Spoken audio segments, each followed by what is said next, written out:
자, 이번 시간에 TCP 통신이 어떻게 되는지 직접 코드로 같이 확인해 보도록 하겠습니다. 챗 서버를 먼저 만들어 줄게요. 그리고 챗 클라이언트도 같이 만들어 주도록 할게요. 이렇게 서버와 클라이언트를 만들어 놨고요. 서버 먼저 보도록 할게요. 먼저 버튼을 하나 추가를 할 건데요.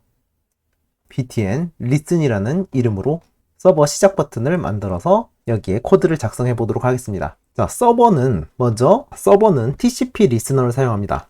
private TCP 리스너를 추가해 주고요. 그리고 이제 이 리스너의 객체를 먼저 만들어 줘야 되는데요.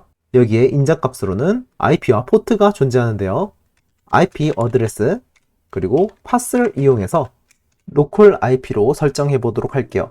자, 그리고 포트는 8080으로 하도록 하겠습니다. 이 리스너를 스타트 하게 되면은 서버는 이 IP와 포트로 실행하게 됩니다. 그래서 이 부분이 서버 실행 부분이고요. 이제 클라이언트가 접근할 때까지 대기를 해야 되는데요.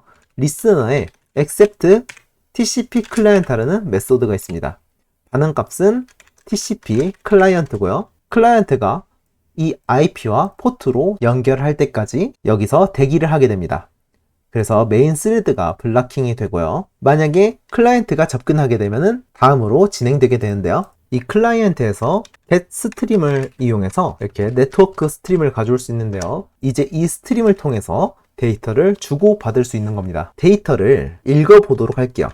이 스트림에 read라는 메서드가 있고요. 이 read의 매개 변수로는 버퍼, 오프셋, 카운트가 있죠. 먼저 임의의 버퍼를 하나 생성해 주도록 하겠습니다. 읽어드릴 바이트의 크기를 현재 알 수 없기 때문에 1024바이트로 할당을 해놓고요. 이 버퍼에다가 오프셋 0부터 버퍼의 랭스까지 읽어드리는 거죠. 근데 이 버퍼를 읽어드렸을 때 이 버퍼의 크기보다 작을 것을 예상하고 있죠. 저희는 그 읽어드린 버퍼의 랭스를 이렇게 반환값으로 받아올 수가 있어요. 그리고 이 버퍼를 텍스트로 변환을 해줄 거예요. 인코딩 UTF-8로 게스트링 메서드를 이용해서 인코딩을 해줄 거예요. 그리고 버퍼에 아까 읽어드린 부분까지 이렇게 메시지를 받도록 할게요. 메시지 박스로 출력해 보도록 하겠습니다. 자, 서버 부분을 먼저 작성을 해봤고요. 이번에는 클라이언트 부분으로 들어가도록 할게요. 자, 여기도 마찬가지로 버튼을 하나 만들어 주고요. 연결이라는 버튼으로 btn connect 이름으로 추가를 해볼게요. 자, 클라이언트는 TCP 클라이언트 클래스를 사용하고요. 객체 생성을 해주도록 하겠습니다. 연결하는 부분은 클라이언트에서 connect 메서드를 사용하고요. 여기도 마찬가지로 IP와 포트를 서버와 동일하게 입력을 해주겠습니다. 자, 그리고 버튼을 하나 더 만들게요. 메시지 전송이라고 하도록 할게요. 그리고 btn send라고 이름을 지어보도록 하겠습니다. 그리고 메시지 전송 클릭 이벤트를 하나 만들어 주고요. 이제 이 연결된 클라이언트를 이용해서 스트림을 이용해서 송수신을 한다고 했죠. 마찬가지로 네트워크 스트림을 받아주도록 합니다. 자, 이제 이 스트림을 이용해서 텍스트를 전송을 해줄 건데요.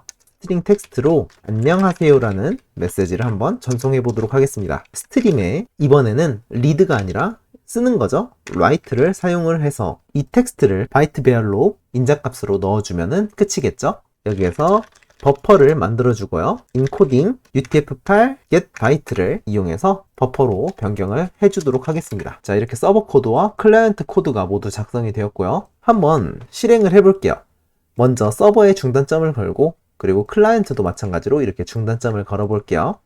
그리고 서버를 먼저 실행을 하고 시작을 먼저 누르겠습니다. 그러면은 이렇게 리스너를 시작하게 되고요.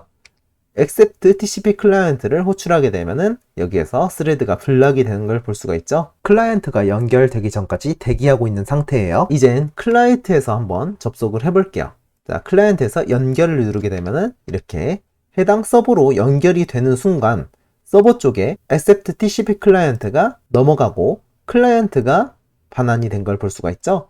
그리고 해당 클라이언트에 스트림을 이용해서 리드를 호출하게 되면은 클라이언트가 메시지를 주기 전까지 대기를 하고 있는 거예요. 클라이언트에서 메시지 전송을 누르게 되면은 여기에서 스트림을 받고 해당 버퍼를 받은 다음에 write를 하게 되면은 이 리드 부분이 넘겨받게 되죠. 이 리드의 반환값은 16이죠.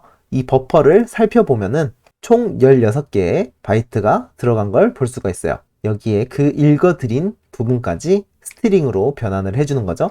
그리고 실제로 메시지는 이렇게 안녕하세요가 출력이 되는 것을 볼 수가 있습니다. 서버에서 데이터를 읽어드렸으면은 서버에서 클라이언트로 데이터도 보낼 수 있겠죠. 자, 기존의 이 스트림을 이용해서 stream.write를 이용하면은 똑같이 보낼 수가 있습니다. 자, 여기에 있는 이 버퍼를 그대로 가져오도록 할게요. 자, 이렇게 복사해주고 메시지 버퍼라고 이름을 바꿔주도록 할게요. 그리고 이 메시지를 여기에다가 이렇게 추가를 한 후에 메시지 버퍼를 write 해주면은 다시 클라이언트로 전송이 가능하겠죠. 서버에서 보내줬다는 것을 알려주기 위해서 서버 메시지를 보내주도록 해볼게요. 이제 클라이언트에서는 이 메시지를 전송한 후에 다시 스트림을 이용해서 서버에서 응답이 올 때까지 여기에서 대기를 하고 있을 거예요. 자, 여기 버퍼 이름이 헷갈리니까 메시지 버퍼로 변경을 해줄게요. 이 부분은 새로운 버퍼를 하나 만들어서 이 버퍼를 읽어드려 줄게요. 읽어드린 랭스를 받아주고요. 다시 여기도 메시지를 이렇게 넘겨받도록 할게요. 이 버퍼에 담겨진 바이트 베어를 여기에 넣어주고요. 0부터 읽어드려진 부분까지 텍스트로 변환을 해주는 거예요. 여기도 이 메시지를 한번 출력을 해보도록 할게요. 이제 다시 한번 실행을 해볼게요. 자, 먼저 서버를 시작을 해보면은 accept 클라이언트에서 잠시 대기를 하고 있겠죠. 그리고 연결이 되면은 이렇게 진행이 되고 데이터가 들어올 때까지 대기를 다시 하게 됩니다. 클라이언트를 다시 진행해 보고요. 다시 메시지 전송을 누르게 되면은 이렇게 메시지를 쓰는 순간 서버가 읽어드리고요. 그 읽어드린 것을 스트링으로 변환을 해서 메시지를 이렇게 출력을 하게 됩니다. 자, 클라이언트에서 다시 리드 부분으로 들어가면 이렇게 서버에서 데이터를 전송하기 전까지 대기를 하고 있고요. 서버 쪽에서는 다시 메시지를 이렇게 쓰게 되면은 클라이언트에서는 그 메시지를 읽어드리게 되는 거죠. 그리고 이 메시지는 서버에서 안녕하세요라는 것을 보냈다는 걸 받을 수 있었습니다. 자, 이렇게 TCP 통신을 이용하여 서버와 클라이언트가 어떻게 데이터를 송수신하는지 알아보았어요. 자, 그런데 현재 여기에서 가장 큰 문제가 뭘까요? 자, 먼저 서버만 실행을 해볼게요. 그리고 서버를 시작을 누르게 되면은 현재 이제 이 서버는 아무것도 할 수가 없는 상태가 되는 거예요. 왜냐면은 메인 스레드가 블락이 되었기 때문이죠. 이 부분을 해결하기 위해서는 비동기 또는 멀티 스레드를 사용해야겠죠. 그 부분은 이제 다음 시간에 한번 알아보도록 하겠습니다. 다들 고생하셨습니다.